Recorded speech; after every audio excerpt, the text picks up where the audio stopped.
एक ऐसा मूर्ख जो बन गया दुनिया का सबसे बड़ा कहानीकार, कालिदास।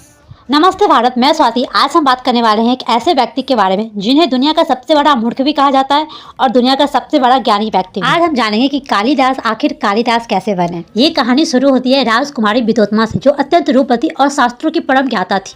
उन्हें अपने बुद्धिमान पर बहुत अभिमान था। उन्होंने विवाह के लिए एक शर्त रखी थी कि जो भी उनसे विवाह करेगा वह शास्त्र में पराजित करेगा, उसके बाद ही वो उनसे विवाह करेगी। देश भर के कई बड़े बड़े विद्वान और पंडित उनसे हार गए थे। इस पराजय से अपमानित महसूस कर रहे पंडितों ने बदला लेने के लिए योजना बनाई कि वे विद्योत्मा का विवाह एक ऐसे मनुष्य से करवाएंगे जो विद्वान नहीं बल्कि एक मूर्ख होगा। तब से पंडितों को एक ऐसे मूर्ख की तलाश थी जिसे वे ज्ञानी बनाकर पेश कर सके। फिर जंगल में उन्हें एक युवक दिखा जो पेड़ की जिस डाल पे बैठा हुआ था वह उसी डाल को कुल्हाड़ी से काट रहा था। पंडितों ने सोच लिया कि इससे बड़ा मूर्ख कोई और हो ही नहीं सकता। उन्होंने कालिदास को अच्छे वस्त्र पहनाए और समझाया कि तुम राजकुमारी के सामने बिल्कुल मौन व्रत रखना, बाकी हम संभाल लेंगे।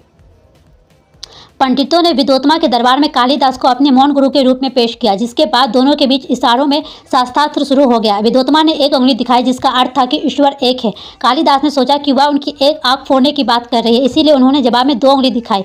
पंडितों ने बीच बचाव करते हुए इसका अर्थ यह निकाला कि राजकुमारी का कहना है कि ईश्वर एक है, लेकिन हमारे गुरु कह रहे हैं कि ईश्वर और जीव दो होते हैं। फिर विद्योत्मा ने अपनी खुली हाथों से 5 उंगली दिखाया, जिसका अर्थ था कि शरीर में 5 तत्व होते हैं, लेकिन कालिदास को लगा कि वह उन्हें थप्पड़ मारने की धमकी दे रही है, इसीलिए उन्होंने मुक्का दिखाया। फिर पंडितों ने व्याख्या किया कि 5 तत्व अलग अलग रहकर कुछ नहीं कर सकते, लेकिन जब वह एक साथ मिल जाते हैं तो सारी सृष्टि का निर्माण होता है। विद्योत्मा इस बुद्धिमान भरे जवाब से प्रभावित हो गई और उन्होंने हार स्वीकार करके कालिदास से शादी कर लिया। शादी के पहले रात ही महल के बाहर एक ऊँट की आवाज सुनाई दी। विद्योत्मा ने कालिदास से पूछा कि वह क्या है। कालिदास संस्कृत में ऊँट का सही उच्चारण नहीं कर पाए और तुतलाने लगे। विद्योत्मा तुरंत समझ गई कि उनके साथ छल हुआ है। पति कोई विद्वान नहीं बल्कि एक परम मूर्ख है। क्रोध और दुख में आकर उन्होंने कालिदास को अपमानित किया और महल से बाहर निकाल दिया।